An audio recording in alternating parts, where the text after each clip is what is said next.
सिमरिया में चल रही गंदी राजनीति के कारण विश्वविद्यालय थाना रात भर राजनीतिक अखाड़ा बना रहा। यहां रात भर दो नेताओं और उनके समर्थकों ने जमकर हंगामा किया। सिमरिया के दो नेताओं के बीच चल रही सह और मात के खेल में पूरा सिस्टम ही परेशान है। हर दिन एक नया प्रोपेगेंडा सामने आ जाता है। चुनाव प्रचार थमा तो बुधवार की देर रात फिर सुर्खियां बटोरने का सिलसिला शुरू हो गया। सिमरिया से कांग्रेस प्रत्याशी अभय मिश्रा, जिला पंचायत सदस्य सुंदरिया, आदिवासी और समर्थकों के साथ विश्वविद्यालय थाना पहुंच गए। उन्होंने भाजपा के प्रत्याशी केपी त्रिपाठी के दो समर्थकों पर गंभीर आरोप लगाए। जिला पंचायत सदस्य के वाहन में तोड़फोड़ सहित मारपीट किए जाने का आरोप लगाया गया। जिला पंचायत सदस्य और एक अन्य महिला थाने के सामने ही लेट गई थी। अभय मिश्रा समर्थकों के साथ धरने पर बैठ गए, हंगामा मचा दिया। इसके बाद पुलिस को दो युवकों के खिलाफ एफआईआर दर्ज करनी पड़ी।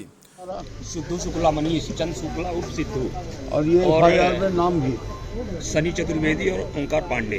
चल, अब अपन लोग प्रचार कर रहे थे। अब इतने रास्ते में फोन आया कि सौंदर्य बहुत नाजुक है, उसके ऊपर हमला हो गया। तब नहीं मालूम पड़ा कि हमला कहाँ हो गया, कैसे हो गया, लगा कि एक्सीडेंट हो गया, क्या हो गया नहीं मालूम।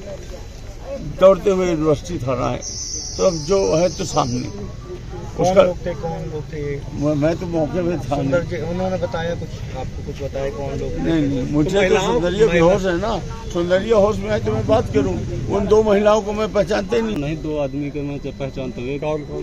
इसको नेहरू त्रिपाठी को मैं पहचानता हूँ, कई बार देखा हूँ केपी त्रिपाठी जी के साथ। और ये मनीष शुक्ला जी तो सिद्धू भैया ये भी सिरमौर सीओ कांड में भी गए आरोपी थे जी। हाँ, मारपीट की शिकायत आप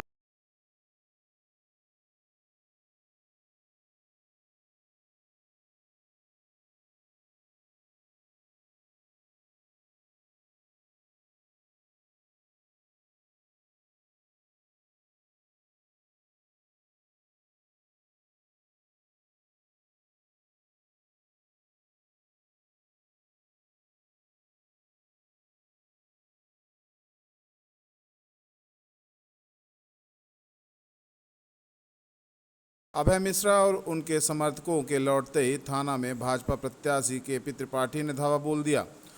उन्होंने एफआईआर किए जाने के खिलाफ धरना दे दिया। उन्होंने अभय मिश्रा पर गंभीर आरोप लगाया।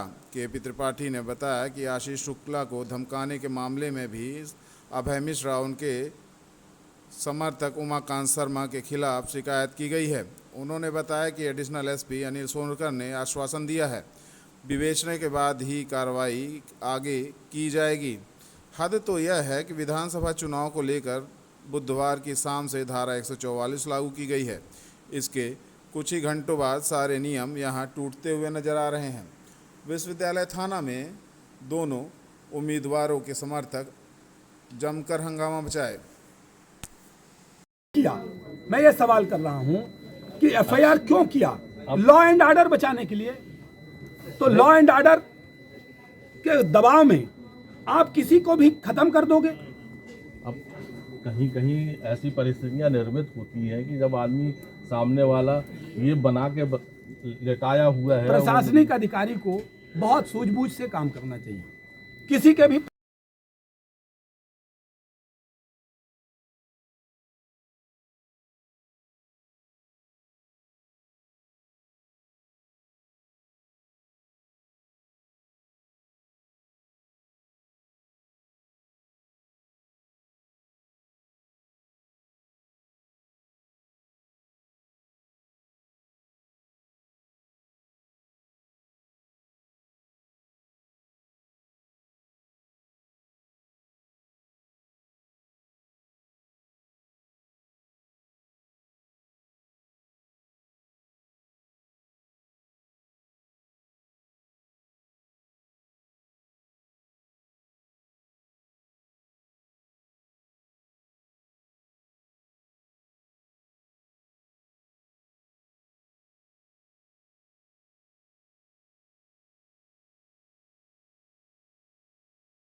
के पास एक सिंगल जवाब नहीं है, क्यों किया?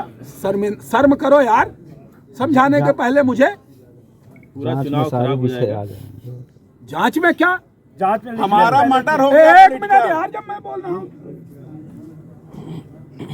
किस लोकेशन पे घटना हुई, इस लोकेशन से कौन सी सीसीटीवी चल रही, उस लोकेशन से उधर सीसीटीवी कौन सी चल रही, इस रूट पे कौन सी सीसीटीवी चल रही, इस रूट पे कौन सी सीसीटीवी चल रही, कौन किधर से गुजरा, कैसे घटना हुई, कितने घंटे लगते? 4 घंटे में सारी चीजें निकाली जा सकती थी ना? क्यों, आप बताओ। टाइम पास किया और लिख दिया। एफआईआर किस आधार पर दर्ज की गई, यही बता दीजिए। नहीं, कोई जवाब नहीं। दबाव खाली और एक ही दबाव। दबाव है। अबे मिश्रा के यार दबाव में किसी को आप अपराधी बना दोगे? लगातार एक आदमी के पीछे पड़ के क्रिमिनल केसेस दर्ज कर रहे हो। एक सिंगल जवाब नहीं। मिश्रा जी आए थे और उनके साथ श्रीमती सुंदरिया जिला पंचायत सदस्य हैं, वो आई थी। उनका ये कहना था कि वो प्रचार करके लौट रही थी। लौटते समय इटौरा के बाईपास के पास में उनके साथ एक बोलेरो में 4 लड़के आए और रोक करके उनके साथ कहासुनी की और उनकी गाड़ी को तोड़फोड़ किया और उन्हें धमकी दिया कि तुम प्रचार करने इस क्षेत्र में मत आना। इस बात को लेकर के वो थाने में रिपोर्ट करने आई थी। उनकी रिपोर्ट पर मुकदमा कायम किया गया है और उसकी विवेचना की जा रही है। उसके कुछ देर बाद दूसरा पक्ष भी आया था। उसने भी बताया कि उनके साथ जो है एक आशीष शुक्ला है, उनके साथ मारपीट हुई है और उनको रोक करके प्रचार न करने के लिए धमकाया गया है।